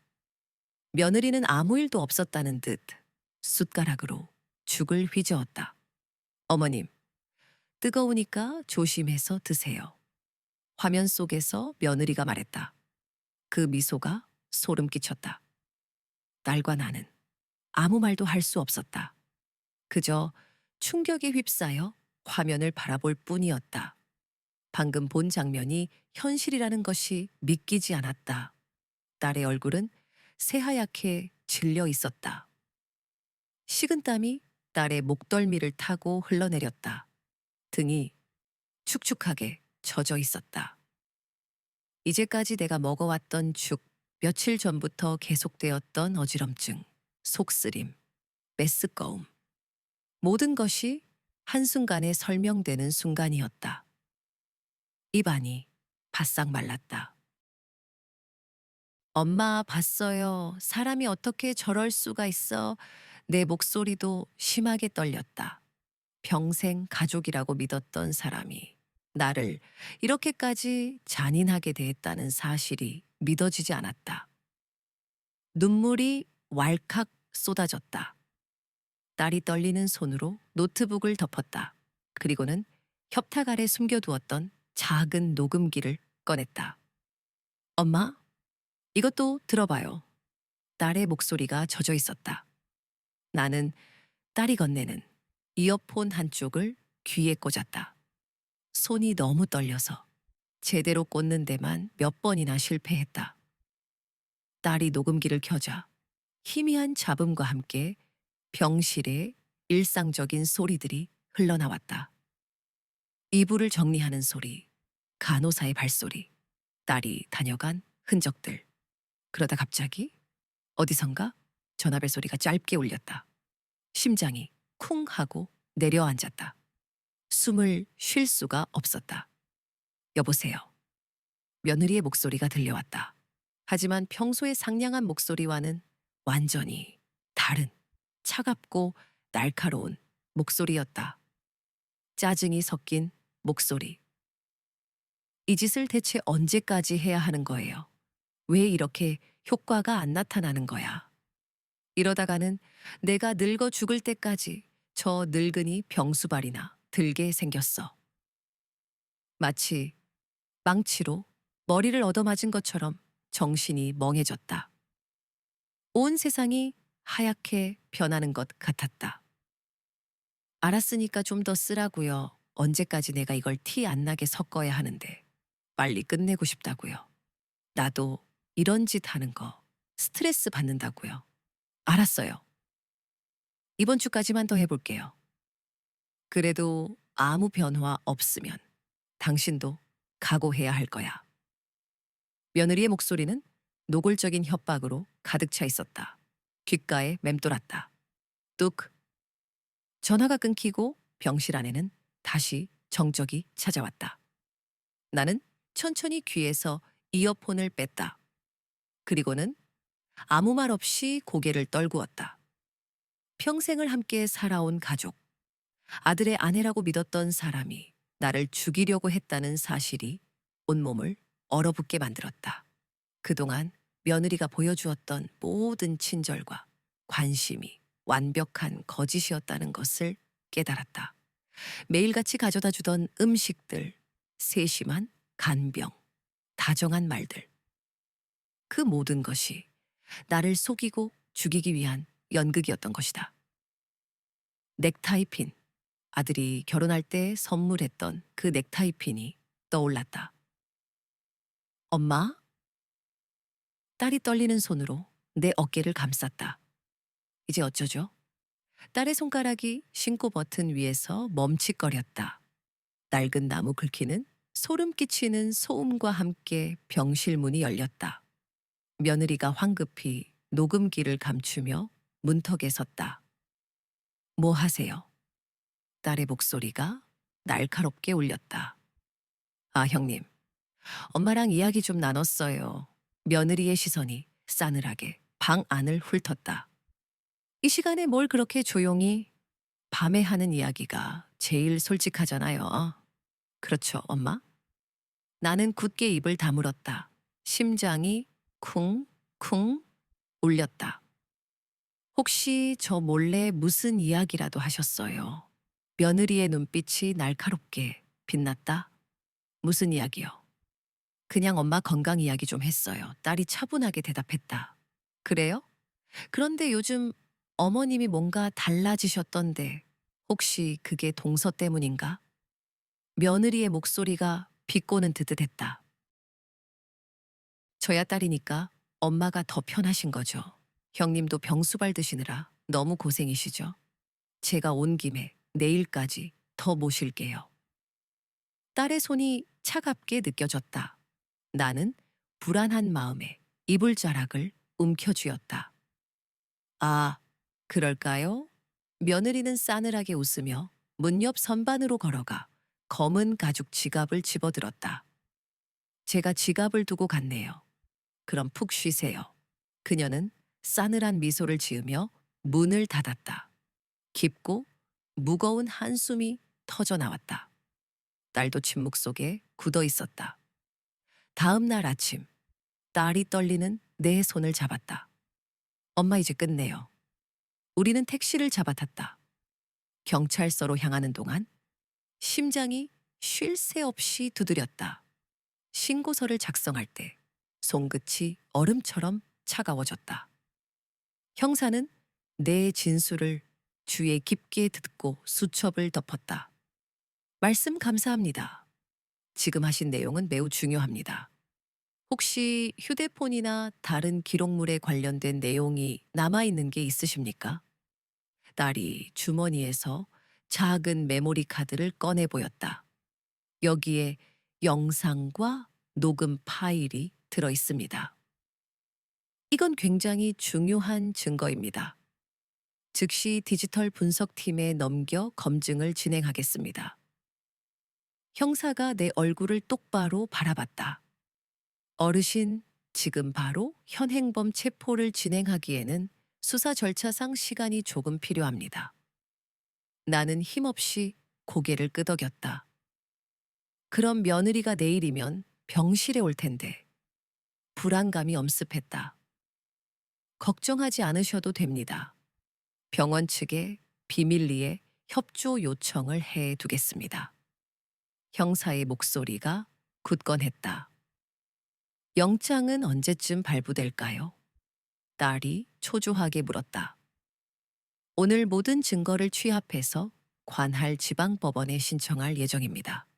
긴급성을 감안해서 우선 체포영장부터 빠르게 청구하겠습니다. 형사의 눈빛이 매서웠다. 저녁 무렵 형사에게서 전화벨이 요란하게 울렸다. 어머님, 영장 발부가 승인되었습니다. 구속영장과 압수수색 영장이 모두요. 이제 어떻게 되는 겁니까? 나는 떨리는 목소리로 물었다. 내일 아침 어머님 병실에서 기다리고 있다가 들어오는 즉시 현장에서 체포하겠습니다. 형사의 목소리가 낮게 울렸다. 나는 전화를 끊고 딸과 마주 앉았다. 밤은 깊어지고 불안감은 더욱 짙어졌다. 다음 날 아침, 복도의 험악한 인상에 낯선 남자 두 명이 그림자처럼 서 있었다. 형사는 내게 짧게 고개를 숙였다. 어머님은 아무 말씀도 하지 마시고 평소처럼 계시면 됩니다. 병실 문이 천천히 열렸다. 며느리가 종이백을 들고 불안한 얼굴로 들어왔다. 어머님, 오늘은 몸 좀 어떠세요? 아프신 곳은 없어요? 형사가 굳은 표정으로 앞으로 걸어갔다. 김민지 씨 맞으시죠? 긴급 체포하겠습니다. 며느리의 두 눈이 격렬하게 흔들렸다. 뭐? 뭐라고요? 당황한 기색이 역력했다. 형사 두 명이 순식간에 그녀를 붙잡았다. 이거 오해야? 내가 뭘 했다고? 며느리가 격렬하게 저항했다. 경찰은 그녀의 가방을 뒤져 흰색 가루가 담긴 작은 봉지를 꺼냈다. 이게 뭡니까? 형사의 목소리가 차갑게 가라앉았다. 며느리의 얼굴에서 핏기가 싹 가셨다. 복도 끝에서 아들이 다급하게 뛰어오고 있었다. 무슨 일이에요? 왜 경찰이? 형사의 손에 들린 흰색 가루 봉지를 보는 순간 그의 얼굴은 종잇장처럼 하얗게 질렸다. 민지야, 이게 뭐야? 아들의 목소리가 갈라졌다. 김민지 씨는 어머님께 독극물을 투여한 혐의로 체포되고 있습니다. 형사가 단호하게 말했다. 독극물이라고요? 그게 무슨 말이에요? 아들은 믿을 수 없다는 듯 며느리를 바라봤다. 민지야, 이게 진짜야? 설명해봐. 며느리는 아무 말도 못한 채 고개만 떨궜다. 어깨가 잘게 떨렸다. 형사가 차가운 쇠붙이 소리를 내며 수갑을 꺼내 며느리의 손목에 채웠다.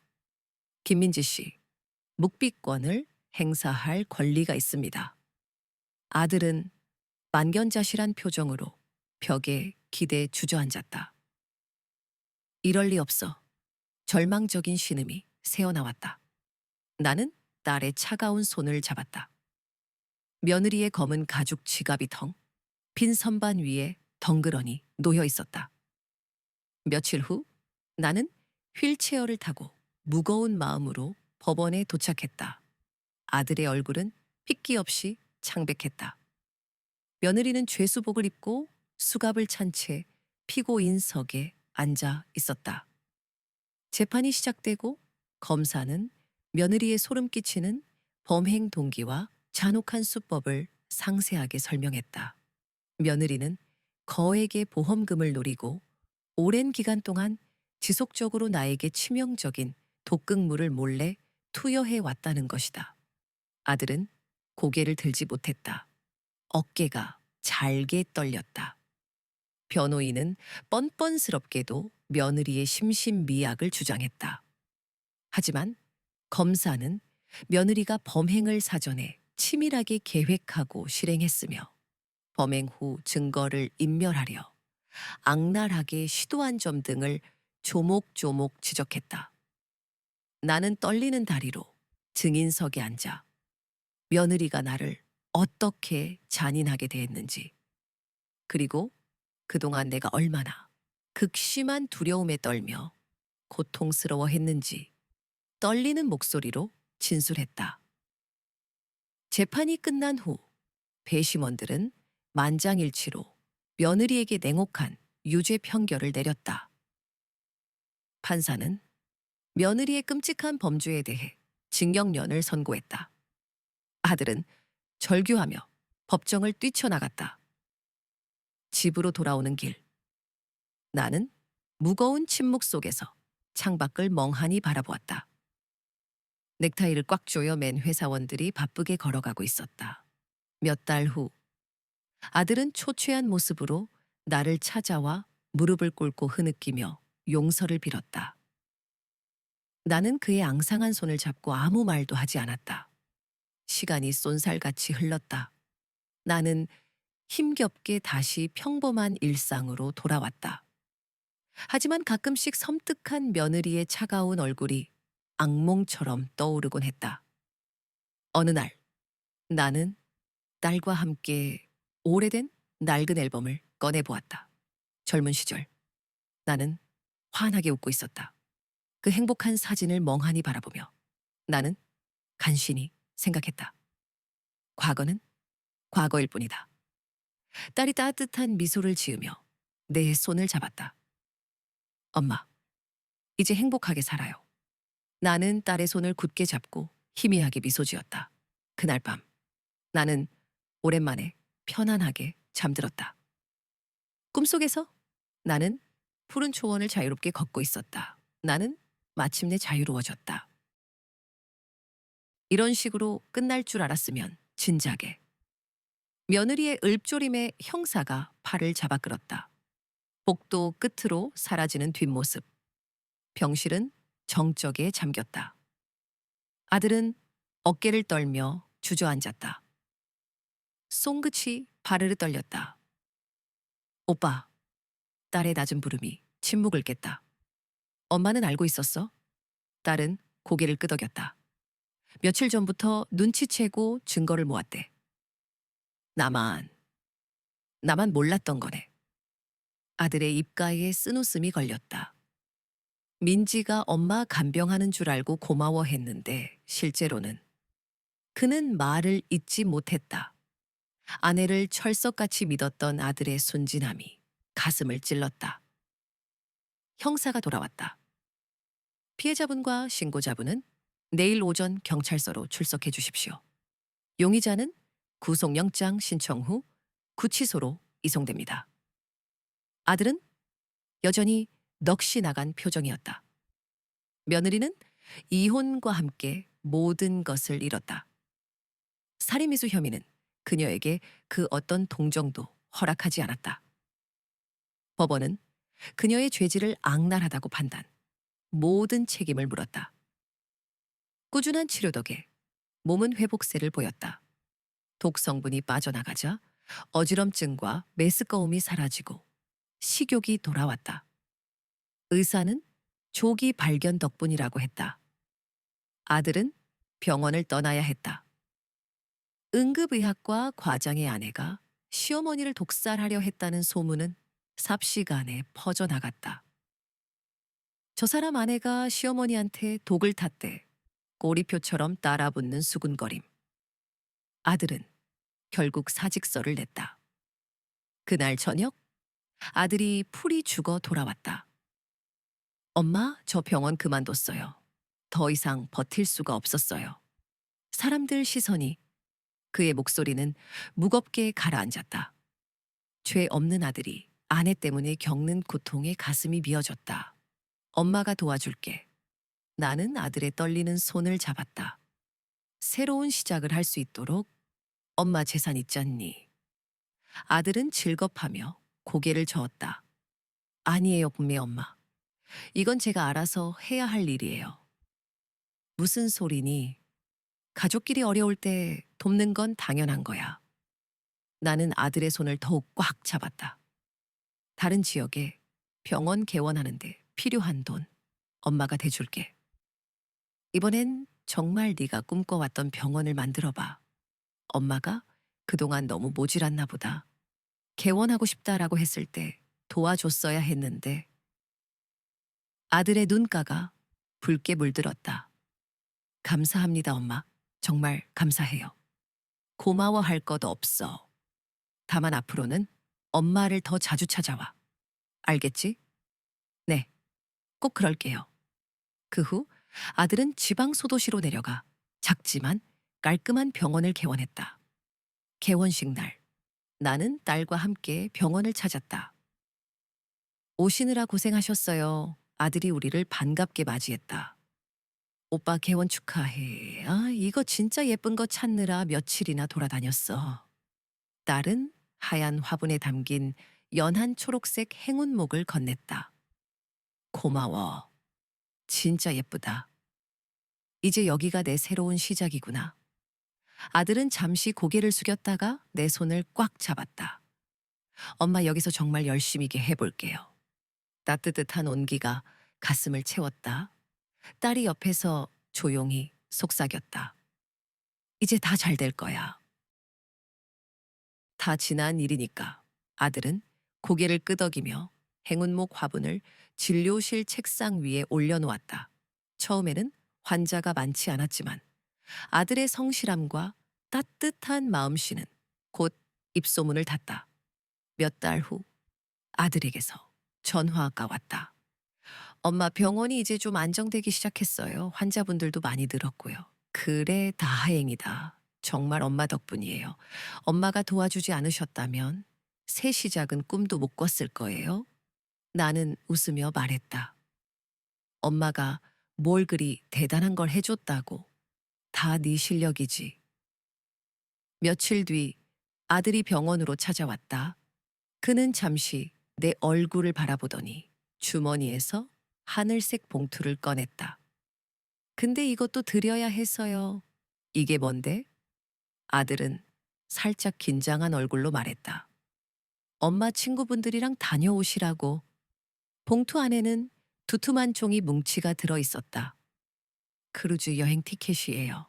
남해부터 일본까지 가는 코스라예요. 이런 건 왜 샀니? 돈도 아껴야 할 텐데. 엄마 평생 일만 하셨잖아요. 이제 좀 놀러 다니셔야죠. 아니야. 이런 거 나 안 가도 돼. 너나 가세요? 아들은 내 손을 살짝 덮었다. 엄마한테 이런 거 한번 해드리고 싶었어요. 제가 어릴 때 엄마가 아침마다 일 나가시던 모습만 기억나서 그의 목소리에 가슴 한구석이 저릿해졌다. 옆에 있던 딸이 고개를 끄덕이며 말했다. 엄마, 이건 우리 다 같이 상의해서 준비한 거예요. 걱정 말고 다녀오세요. 친구분들도 얼마나 좋아하시겠어요. 나는 봉투를 꼭 쥐었다. 그래, 고맙다. 정말. 아들은 살짝 웃었다. 엄마 이제 좀 즐기세요. 저도 잘 살고 있으니까. 그 말은 평생 기다려온 위로처럼 느껴졌다. 나는 손등으로 눈가를 살짝 훔쳤다.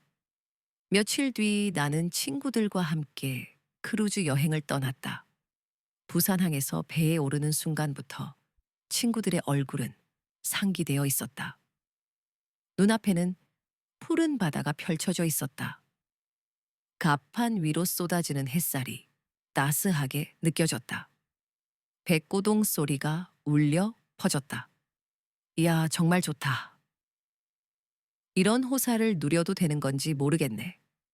친구들의 웃음소리가 끊이지 않았다.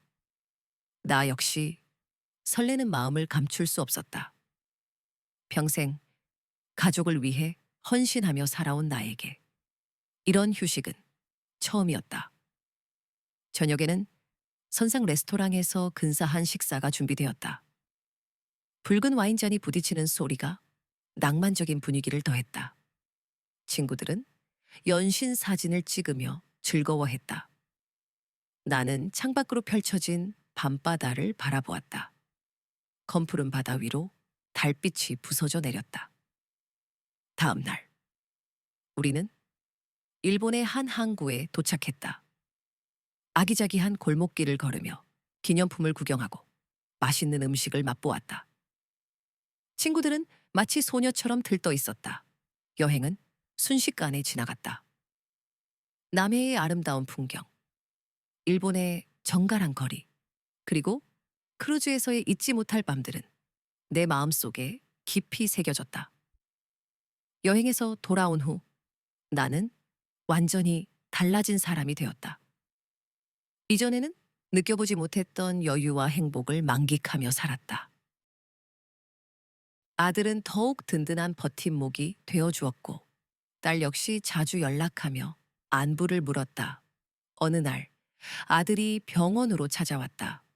그는 내 손을 잡고 환하게 웃었다. 엄마, 요즘 정말 행복해 보여요. 다 너희 덕분이지. 나는 아들의 얼굴을 쓰다듬었다. 엄마는 이제 아무 걱정 없다. 아들은 잠시 머뭇거리다가 조심스럽게 입을 열었다. 엄마, 저 좋은 사람 만났어요. 나는 깜짝 놀라 아들을 바라보았다. 정말이니? 어떤 분인데? 간호사 선생님인데. 마음씨도 착하고 정말 성실해요. 아들의 얼굴에는 행복한 미소가 가득했다. 잘됐다. 어서 엄마한테도 보여주렴. 나는 진심으로 기뻐했다. 아들에게도 행복이 찾아온 것이다. 며칠 후 아들은 여자친구를 데리고 집으로 왔다. 그녀는 수수한 옷차림에 밝은 미소를 짓고 있었다. 첫인상부터 마음에 쏙 들었다. 안녕하세요, 닭어머님. 저는 김수진이라고 합니다. 그녀는 깍듯하게 인사를 했다. 어서 와요. 이야기는 많이 들었어요. 나는 그녀의 손을 잡았다. 우리 아들 잘 부탁해요. 수진 씨는 부끄러운 듯 미소를 지었다. 저야말로 잘 부탁드립니다. 그 후 아들과 수진 씨는 결혼을 약속했다. 나는 아들의 결혼 준비를 도우며 행복한 시간을 보냈다. 드레스를 고르고 예식장을 예약하고 신혼여행지를 알아보는 모든 과정이 즐거웠다. 결혼식 날 나는 세상에서 가장 행복한 엄마였다. 아들은 멋진 신랑이 되어 있었고 수진 씨는 아름다운 신부가 되어 있었다. 두 사람은 서로를 향해 영원한 사랑을 맹세했다. 나는 눈물을 글썽이며 그들의 앞날을 축복했다. 이제 아들은 새로운 가정을 이루고 행복하게 살아갈 것이다. 그리고 나 역시 든든한 아들과 함께 남은 인생을 즐겁게 살아갈 것이다. 모든 것이 제자리로 돌아왔다. 아니, 어쩌면 이전보다 더 나아졌는지도 모른다. 나는 이제 과거의 아픔을 딛고 일어서서 새로운 삶을 살아가고 있다. 그리고 그 중심에는 사랑하는 아들이 있다. 행운목의 푸른 잎이 더욱 싱그러워 보였다. 어머, 텔레비전에서만 보던 배가 이렇게 크다니. 나도 모르게 휴대폰을 들어 올렸다. 거대한 배가 바다를 가르는 모습이 눈앞에 펼쳐졌다. 엄마 잘 도착하셨어요? 어머, 영상이네. 잘 보이니? 어머니의 목소리가 낭낭하게 울렸다. 네. 엄마 얼굴 잘 보여요. 배도 엄청 크네요. 그때 옆에 있던 어머니 친구가 내 어깨를 툭 쳤다. 아드님이야? 얼굴 한번 보여줘. 나는 웃으며 화면을 친구들에게 향하게 했다. 어머, 아드님. 정말 멋지시다. 우리를 이런 데까지 보내주시고. 멋진 의사 아들 덕에 우리가 이런 데 다 와보네. 정말 복 받으셨어요. 아들은 쑥스러운 듯 미소를 지었다. 그의 숨결이 차가웠다. 별 말씀을요. 엄마, 안전하게 잘 다녀오세요. 나는 화면을 다시 내 얼굴로 돌리며 목소리를 낮췄다. 아들아, 고맙다. 덕분에 내가 평생 못 해본 여행도 다 해본다. 마음 편히 즐기세요. 아무 걱정 마시고. 저 바빠서 이만 들어가 볼게요. 아드님, 잘 지내세요? 아들은 환하게 웃으며 인사를 받았다. 시원한 바닷바람이 얼굴을 스쳤다. 나는 화면을 끄고 다시 바다를 응시했다. 깊고 푸른 수평선 위로 햇살이 눈부시게 쏟아졌다. 오늘만큼은 마음이 더 없이 평온했다. 이제 아들은 과거의 아픈 기억을 딛고 일어서 새로운 삶을 살아가고 있었다. 그의 눈빛이 빛났다.